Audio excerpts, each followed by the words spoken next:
Regarde Jamel, ce panneau propose une offre intéressante. En plus, c'est parasismique. Mais en fait Jamel, toi qui es ingénieur, qu'est-ce que ça veut dire un bâtiment parasismique? Un bâtiment parasismique veut tout simplement dire que c'est un bâtiment qui résiste au séisme.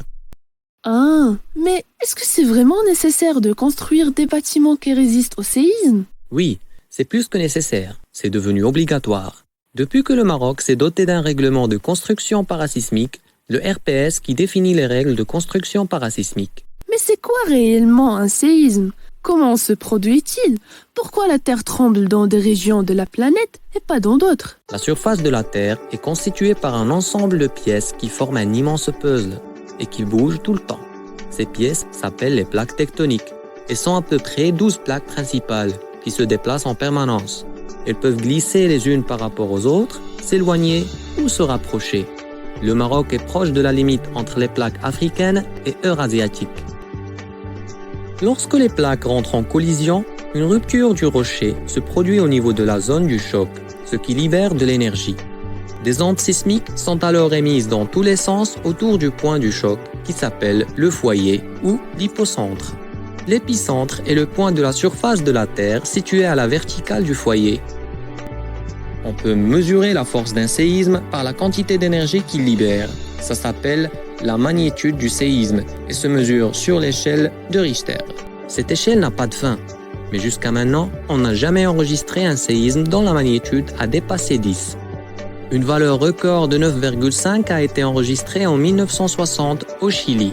Au Maroc, on a enregistré une magnitude de 5,7 au séisme qui a frappé Agadir en 1960 et une magnitude de 6 au séisme qui a frappé Al-Hoceima en 2004. Les villes d'Agadir et d'Al-Hoceima sont situées dans des régions du Maroc connues pour leur forte vulnérabilité sismique. Le règlement parasismique marocain prévoit une carte de zonage sismique du pays. C'est quoi une carte de zonage sismique? Une carte de zonage sismique découpe le pays en régions de différentes vulnérabilités sismiques.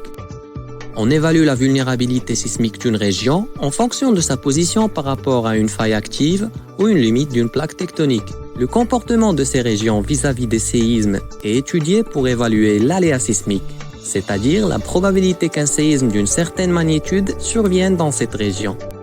C'est à partir de cette étude que les spécialistes dressent des cartes pour évaluer les risques sismiques par région. Ce zonage sismique définit les seuils d'accélération possibles évalués au niveau du sol rocheux. Ce paramètre s'appelle l'accélération de référence gamma. Attends, je n'arrive plus à suivre. Je vais t'expliquer. L'accélération de référence gamma est donnée en pourcentage de l'accélération de la pesanteur G. Au Maroc, l'accélération de référence gamma varie de 0,04 G à 0,18 G. Le RPS 2000 version 2011 partage le Maroc en 5 zones de sismicité différentes, qui sont échelonnées du plus faible au plus important. 0,04, 0,07, 0,10, 0,14 et 0,18 G. Ah ça va, j'ai compris maintenant c'est quoi un séisme, comment ça se produit et pourquoi il est différent d'une région à une autre. Mais je me demande comment un bâtiment pourrait résister à un séisme. Ah, je t'expliquerai ça dans les prochaines vidéos.